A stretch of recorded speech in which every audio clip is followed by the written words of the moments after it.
Here are your hosts, Kyle Fellows and Andrew Mertig. This is the Draft Fellows Podcast.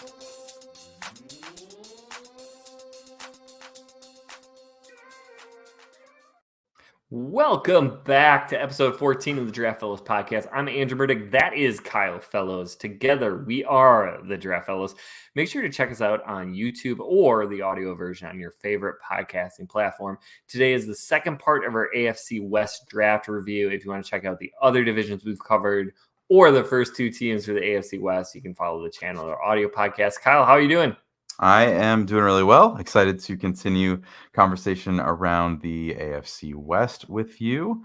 I'm a little nervous because you said you had something to start the show with, and I don't know what it is.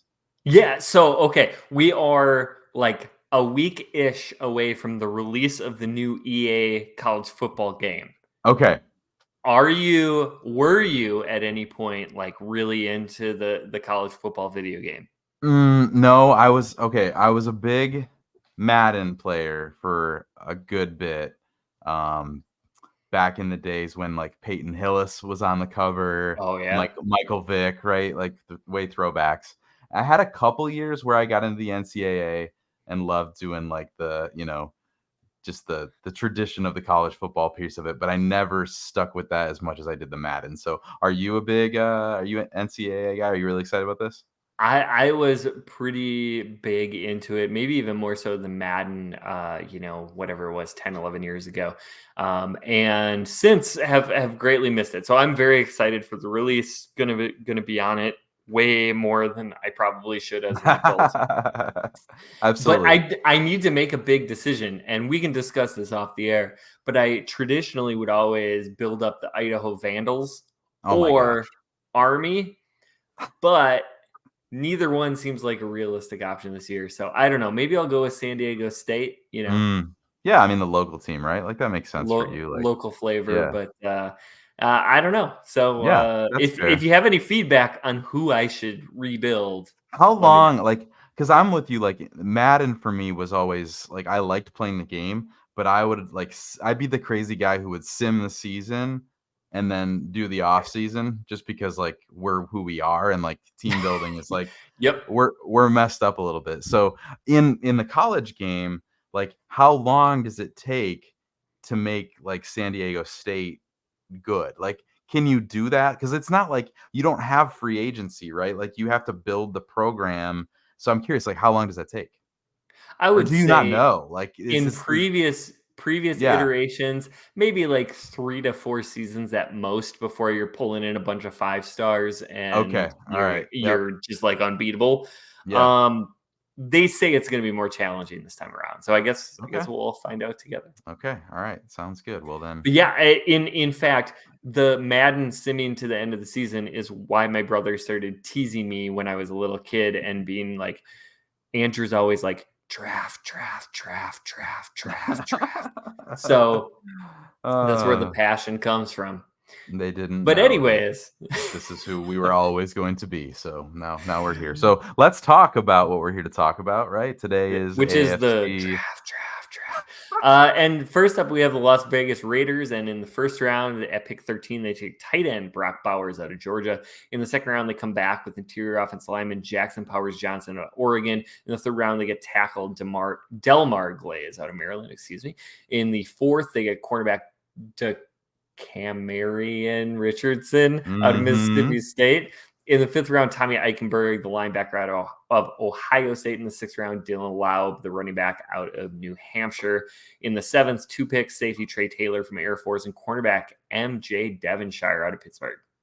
Yeah, so I mean this draft class is headlined by Brock Bowers, and I don't think a lot of people expected this pick going into draft night. Like I think there were a lot of other directions that the Vegas Raiders were expected to go, especially because last year they spent high draft capital on Michael Mayer, right? So this pick shocked a lot of people. I think it probably shocked Brock Bowers to a certain extent to see how this offense is going to utilize him and get him on the field. But I don't know if there's been a more disrespected player throughout the draft process than Brock Bowers, just because it feels like there, of course, was the Gronk pick, right? Like where he's standing next to him and he looks kind of scrawny. He's kind of got the dad bod going on. Like he has the shorts that are a little bit too short there. Like and he's got the receding hairline. So like all that came out like at the combine. They're like, is this guy Brock Bowers who's been dominating the SEC for like years? And the answer is yes. And then now the Raiders are the landing spot, right? So we're like, we kind of faded him because we didn't get the athletic testing that everybody wanted to see. And then he goes to the Raiders and they don't know how he's going to fit there. And the Raiders kind of have a history of doing weird stuff. And so it kind of feels like we've forgotten how elite of a prospect that Brock Bowers is. And maybe we shouldn't do that. Like maybe this is someone who's going to turn it on this year and just take the NFL by storm and become really, you kind of have to view him as a wide receiver more than a tight end because of how he can be used in an offense. Obviously, Davante Adams is there in Vegas and, he's going to be the wide receiver one, but there's no reason to think that the Raiders can't really funnel their offense through Brock Bowers. And I just don't know that we really have given enough attention to how much his addition there could impact this offense. Yeah, I think, if you want to get evidence of how outstanding Brock Bowers was in college, just think at Georgia. At Georgia, he was the focal point of their offense as a true freshman in the SEC. That is unheard of. Yeah. And so, like, yes, this guy is an elite level tight end prospect. I think maybe you wish the testing was better. But we know historically at tight end in the NFL, the truly elite athletes are not always the ones who become the best tight ends. Like Travis Kelce was kind of an afterthought athletically. And now you see him and he just looks more athletic than everybody else on the field. And I'm not saying Brock Bowers is going to turn into that, but I do think he is a very strong offensive weapon to start with. And you're right, that's probably how he should be labeled, maybe as a slot receiver, maybe as somebody who could be in line, but maybe next to Michael Mayer, right? And so we've seen this historically. Teams that really use a two tight end set very well have a traditional blocking tight end and a move tight end. I think back to the Packers of the mid 90s, right? When they added Keith Jackson from Miami, they had Shamura, they had Keith Jackson. We know the Patriots, right? When they drafted Gronkowski, they had that other guy, and he was more of the move tight end, and Gronk was the inline guy. Now, they both can be effective in that role. And again, I don't want to dwell on the Packers too much, but they did this last year. They draft Tucker Kraft to be the inline guy. They draft Luke Musgrave to be the move guy. Right. They can be really successful together. And I think when you look at the Raiders, obviously Davante Adams is the focal point. Jacoby Myers is a really nice underrated wide receiver, but they probably want to keep just those two on the field as wide receivers, play two tight ends, have a running back, give Gardner Minshew a chance here because now you're going to have a strong run formation. You're going to have a really strong play action passing game. So the fit's interesting. It's not what we expected, but I do think it's pretty interesting. Yeah, absolutely. And I mean, we don't know, I think we know that Gardner Minshew is not probably the long-term answer there, but obviously Adams is aging. But if you can be a rookie quarterback in 2025 and you get to drop in and have Davante Adams and Brock Bowers at your disposal, that's a pretty good situation. So some teams build it out first with weapons. Some teams like to drop the quarterback in first. It'll be interesting to see what the Raiders do long-term, but hard to argue with taking legitimately probably best player available there at 13, even though a lot of people were scratching their heads when it happened. But Jackson Powers Johnson, second round pick for the Raiders here, the center out of Oregon. Kind of a lot of different opinions. And he was someone who a lot of people thought wasn't going to make it to pick 2021. 2 weeks before the draft, he was kind of expected to go mid to late first round at the latest. And then to go 44, there's a little bit of a different perception among NFL teams than maybe in, Twitter draft circles and things like that. So talk a little bit about Jackson Powers Johnson. What did you see with him? Yeah, I really, really liked him. I had him rated really high on my interior offensive lineman grades. And in fact, he's my 11th overall player in this class. And I know he faded late. All the rumors were saying that he was dropping, and that's fine, but I don't adjust my rankings for NFL rumors. I keep Yeah. them how I see them, and how they turn out, they turn out. But I think for the Raiders, this is a really interesting fit because a lot of teams had concerns with his snapping. And many Mhm. people kind of went back and said, well, this guy is actually much better at guard than he was Yeah. at center. The Raiders have Andre James, who is maybe not a lot of people nationally know Andre James, but he's a really good center. And so Mhm. to bring him back, I think you can slot Jackson Powers Johnson at guard alongside of him. And I think he is a guy who can step in and be a starter from day one. And I think the upside is pretty darn good. Not to, throw a bunch of names. But I think back to centers who historically were rated really high, maybe slid in the draft a little bit, and then turned out really good. You think about Creed Humphrey, and yes, he's stuck at center. Also had some issues with snapping last year for the Mhm. Chiefs. I Yeah. think of Landon Dickerson, who ended up with the Eagles, Mhm. and I think he's the kind of player that I would not be surprised at all if he is a long-term starter for the Raiders. Yeah, absolutely. And I think that just interesting. I like the player interviews, and he was one of the quirkiest interviews throughout the process for me. Just kind of some of these guys, and I would never mean this in like a bad way, but like sometimes the best offensive linemen are the guys who kind of seem to have a little bit of a screw loose, and like they're just like they're out there to like mess other people up. And that's definitely how he came off in his interviews. Just kind of a weird guy as far as the jokes he was making, but a nasty streak to him and just kind of wants to see other people punished. So definitely could see that. He's, a team captain, loves the game, loves being on the field. But like you said, this is a guy who was a utility backup in 2022, actually has more experience in other places along the offensive line. So whether it's at center or whether he finds a home somewhere else, I think he's going to find a way to be a starter, probably be, I would say some team, but obviously the Raiders in this scenario, be one of their best 5 offensive linemen and find the field. So this cornerback here, to Cameron, it wasn't intimidating to me until you pointed it out as we read through it. I I can't think say I think that. you nailed it, and then you hesitated. Yeah, That was the problem. yeah, But yeah, I Decameron. think you got it. All right, let's go with that. Decameron Richardson from Mississippi State. Developmental player, lacks a lot of production. Physical profile is really interesting. This is an all upside swing here that they took in the 4th round. No production, but crazy RAS and 4.3 speed. So, just taking a swing there in the 4th round. I don't know if you have thoughts on him. Tommy Eichenberg's another interesting player that they took here to kind of round out their draft class. Yeah, I really liked Dylan Lau out of New Hampshire. He was actually my RB6.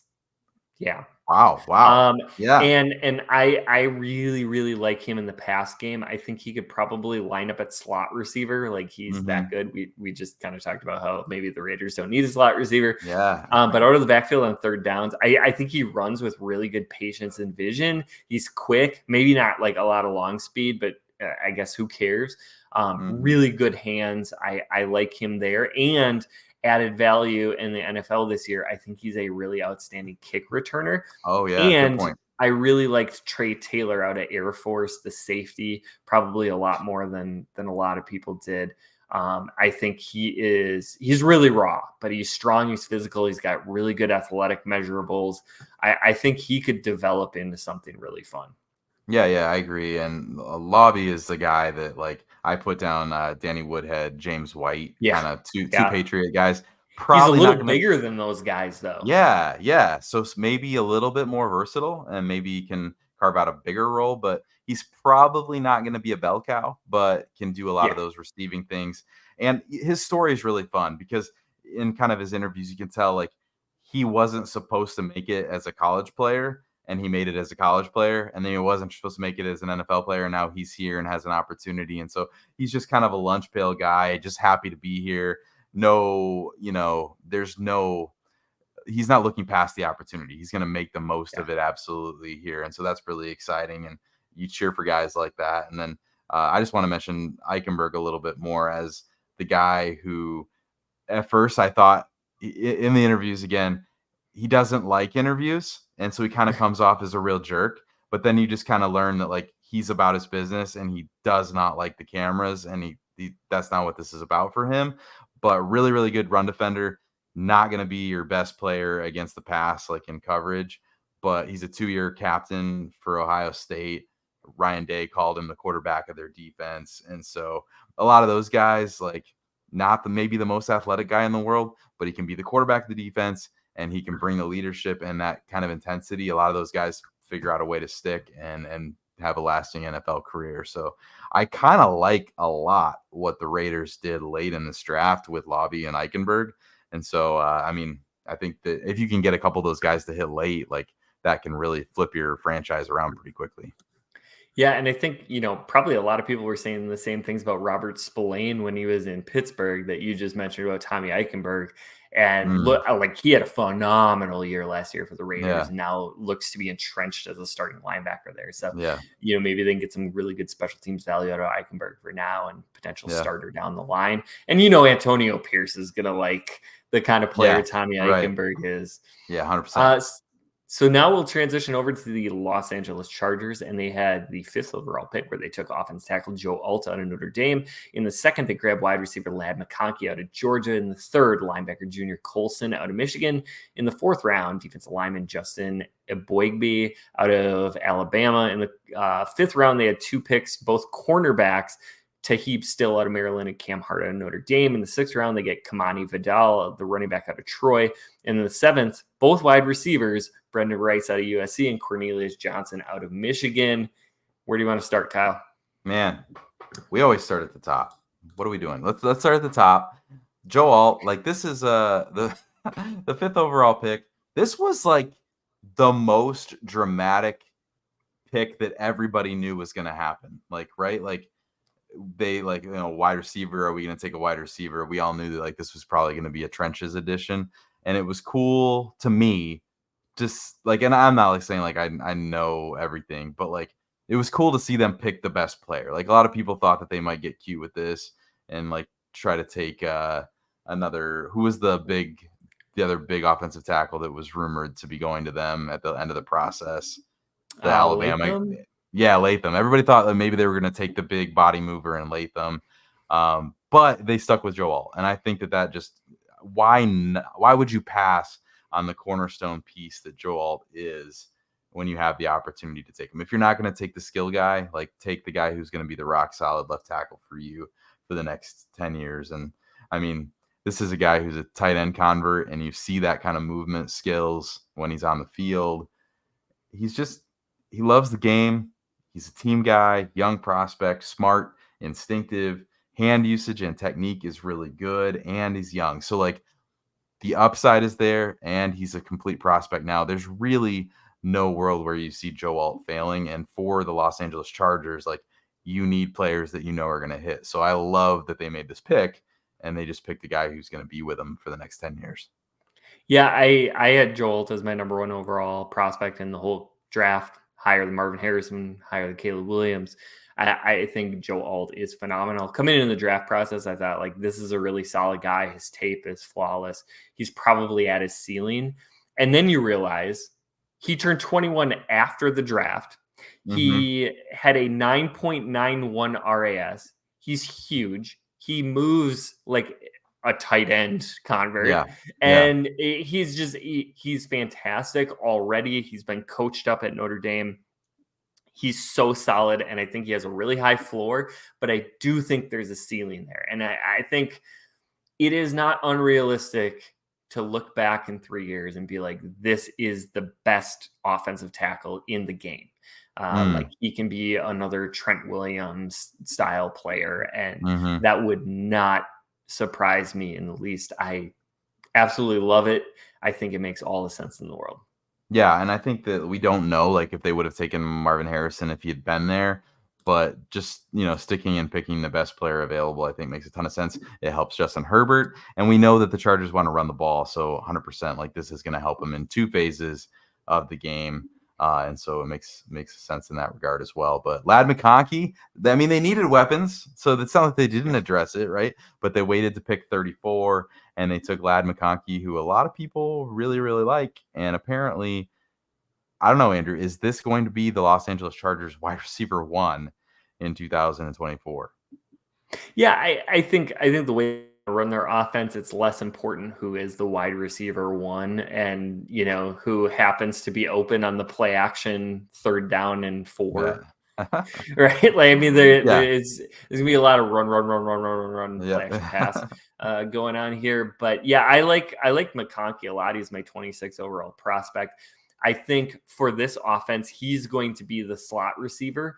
And this is not going to be the same offense as last year. I don't want to get into that. And the whole like Keenan Allen replacement. Right. But we do know Justin Herbert has been very accustomed to looking to the slot in emergency situations. And that's where McConkey is going to be. All the reports out of LA are that McConkey is way ahead of schedule. He is just as precise of a route runner, just as good as hands. He understands how to read zone concepts. He's where he's supposed to be. And I think he's going to be a security blanket that has the ability to then take the ball and do something with it once he catches it. So I think for Harbaugh and Justin Herbert, McConkey makes all the sense in the world. And you give your quarterback who is seemingly either constantly under duress or has nobody open or is dealing with injuries, you give him a security blanket that he desperately needs. Yeah, absolutely. And I think for me, like, he's another player who's super, super fun to root for. Just his path, he came into Georgia 160 pounds, soaking wet, they say, and like wasn't the fastest guy. He ran like a mid 4.5 40, and he got bigger and he got faster. And like he did it all just by really, working hard. They say that nobody works harder in that building at Georgia than Ladd McConkey. Just a guy who's willing to do whatever his team needs of him. And so I think this is someone who would ideally be a number 2 option for an NFL offense. Again, like you said, that offense may not matter. Like, it'll just be interesting to see how they use him there. But a really fun player to root for, and someone who I think that there is a little bit of a limited ceiling because of how, his build and how the teams will probably use him, but a player who's probably going to play an effective slot role for an NFL team for a long time. But Junior Colson is another player that I really like. Junior Colson, Andrew, was my wide receiver, my linebacker 1 in this class. I had the same grade on him as I did Edgerrin Cooper. Like both of those guys, and I liked him in the 2nd round. So the fact that they got Colson here at 69 in the 3rd round, I felt like was phenomenal value to me. But Lance Zierlein called Colson a patrol cop, and I really like that. He's not a guy who's going to make a lot of flashy plays, but he's going to show up and he's going to be that enforcer on the field. Just going to be kind of a steady Eddie kind of a guy in the middle of your defense. So I like the value there. And then Cam Hart is someone that I really liked for this defense as an addition. Just someone who didn't really put it all together in college, and it's probably not going to work in the NFL. Like, if you have to bet, this probably isn't going to work. But if it does, this is a 9.8 RAS guy. This is a guy who has ridiculous speed, who's on Feldman's freak list, and who, probably is limited to the perimeter. Like, he's not fluid enough to play inside at slot. So there's a path, and if it hits, he could be really good because of his athleticism. And so in the 5th round, like, I love the shot that they took on Cam Hart, and he's going to be a guy who's going to put in the work to make it happen, team captain. So always worth taking a shot on those freak athletes in the 5th round. Yeah, I really liked Aboigbe. I graded him as an edge, so it's kind of funny to see him listed at defensive tackle, but he is big. He probably like mid 290s, Okay. maybe able to get that weight up in the 300s. Excellent run defender, really strong. I think he plays super physical. He held the edge incredibly well, obviously, as a bigger player. I question his juice, but again, I was evaluating him as an edge rusher, and so it's kind of hard. Like, is he a huge defensive end? Do you put him inside and he's a little undersized? I think as a interior player, there's some potential upside. He's got better athletic tools as a defensive lineman than an edge. Go figure. And so I think there's some upside to potentially be a developmental pass rusher eventually, but that his floor is going to be a really good run defender. Yeah, absolutely. I mean, they did some interesting things here to round out their class with Vidal and Brendan Rice and Cornelius Johnson. I wanted to like Brendan Rice more than I did. Obviously, the legacy there like made me think like maybe there's more here than what he's been able to do at USC. Obviously, we know USC had a really talented quarterback, but we also know they had some really big struggles along the offensive line and things didn't work the way that they should have. I just didn't. I got into the tape and I was like, I just think that this is just a guy. Like, I don't think that there's anything special here. Michigan fan, Cornelius Johnson, I think he's just a guy. So interesting because of all the NFL teams, like there is opportunity here in LA. Like one of these guys could absolutely do enough to like earn a role on this offense. But to me, I don't see a big path for either of those guys becoming significant contributors. There are a lot of people who are really high on Vidal out of Troy. I only watched about a half of a game of his before the draft. And so I will not pretend to have a very well-rounded understanding of him. But I'm curious, did you watch Vidal at all in this process? I did. I quite honestly, I had him rated pretty close to where he got drafted. Okay. I was not super high on him. In fact, I had him at 186. So There you again, go. you're getting annoyed with how Yeah. frequently I'm close on these. But I think he's a solid player. I mean, you never know. These late round running backs, if they're given opportunity, sometimes they can hit. Yeah. And I think with the Chargers, we don't know. Gus Edwards is there. He has never really been a full-time running back, like a full-time starting running back. J.K. Dobbins has simply just not been healthy in his career. Yeah. And so could Vidal get opportunity? And if he gets opportunity, will he be successful? Because this is all of a sudden a pretty good offensive line.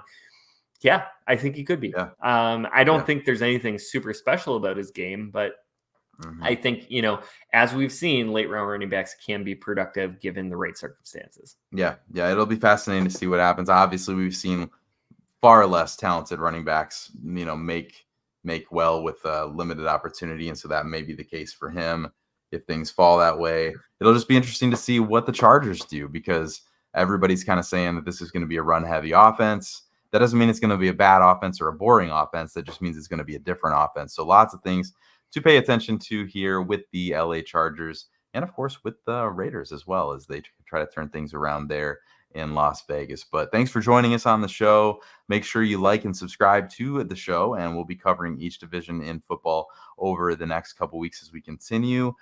From the draft room to the gridiron, the Draft Fellows have you covered. Until next time, stay tuned and stay in the game.